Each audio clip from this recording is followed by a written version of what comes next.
Today, I'm going to show you how to feed your sourdough starter. Maybe you got a sourdough starter for Christmas, or it's your New Year's resolution and you want to learn how to make sourdough this year. I'm here to help make feeding your starter easy, and I'm going to show you how to do it, so let's go. Also, hey, I'm Jenny, and this is My Science Kitchen. My Science Kitchen was born out of my love for both food and science. I have my degree in chemical engineering from UC Santa Barbara, and I just love to bake and cook and, I don't know, you name it. I've been getting into fermented foods a lot lately too, which is its own like little science experiment in your kitchen.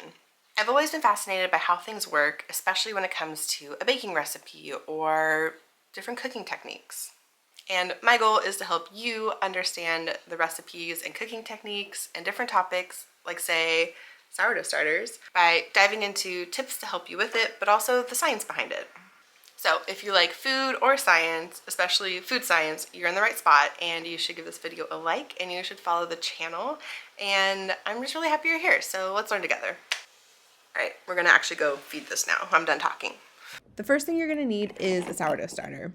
This one is mine, and I keep it in the fridge in between feedings. So I took this one out about 4 hours before feeding it. You wanna let it reach room temperature.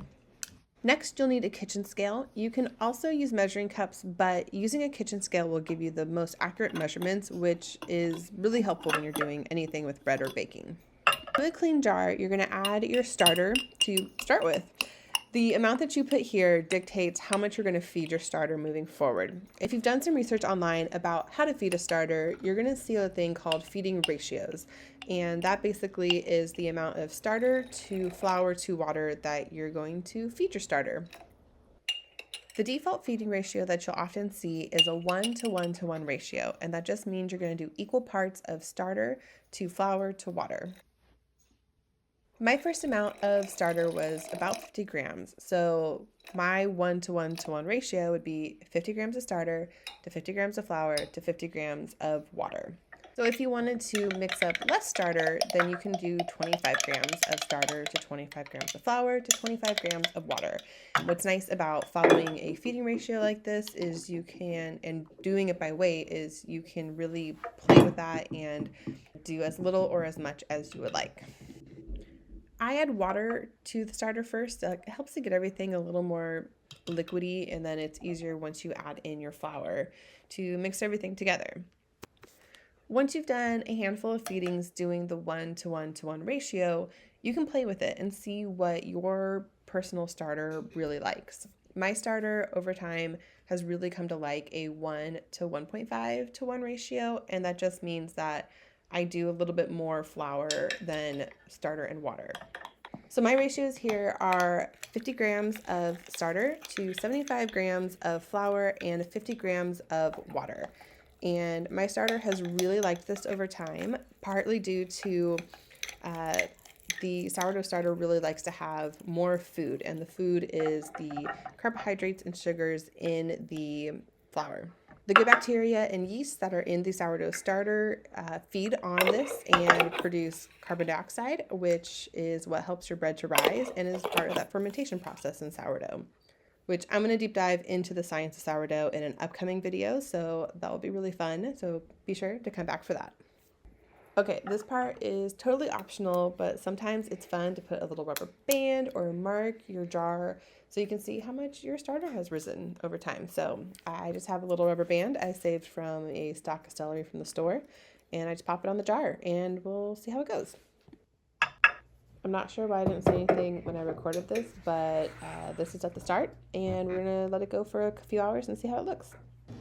Okay, this is after like 5 hours. And you can already see it's like doubled in size. That went so much faster than I expected, but it's doing great.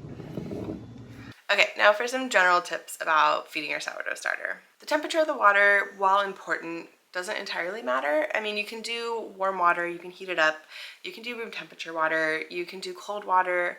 You don't want to do like super cold water, like almost ice, and you don't want to do boiling hot water like you'd make for tea.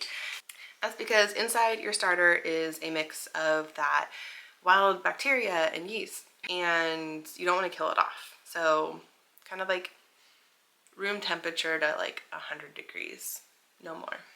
I use filtered water, but that's because my tap water sucks right now. If you live somewhere with good tap water, you can just use water at the tap. So I think sometimes you'll see a lot of things that'll be like, oh, only use distilled water, only use filtered water. I used tap water in Colorado for 2 years and my starter was great. Like, I think you just kind of have to like know, like, I would say my biggest tip here is know your water, right? Like if you know you have hard water and a lot of extra minerals, you want to filter that out. You don't want to be introducing that into your starter. If you have really good tap water, go for it. So I would say the tip is to know your water, know what's in it, and use what you're comfortable with. And I know I touched briefly on feeding ratios. I think starting with that 1:1:1 ratio is really good to start with, but play around with it. Double your flour, double your water, see what happens. I think the biggest takeaway for this tip is just be open with trying different things, and it's not gonna work out how you want it to every time, and just take notes. Take notes of what happened, see the ones that helped yield a really good loaf or had good flavor, rose really well, and do that again. And I think the last tip, as cheesy as it is just have fun. It's just flour and water. I think we see all of these food blogger and influencers with like their beautiful loaves posted online, which I mean, I get it. I've also done that. Like I post my beautiful loaves, but everyone has to start somewhere, and it's a really fun process. And I think we demand perfection of ourselves a little too much sometimes. Maybe I'm just speaking for myself, but I know starting out it was really hard, and I think it's a good opportunity to practice a little bit of imperfection and a little bit of just letting the loaf be what it is, and just have fun with it.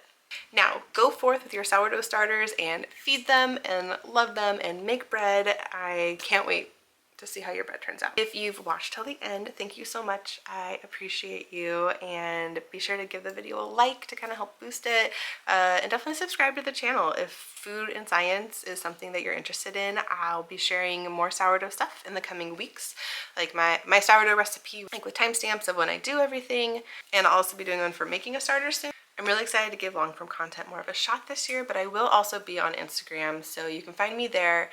And I think that's it for today. So I don't know how to end these yet, so I'm just gonna say happy baking, and I will see you next time.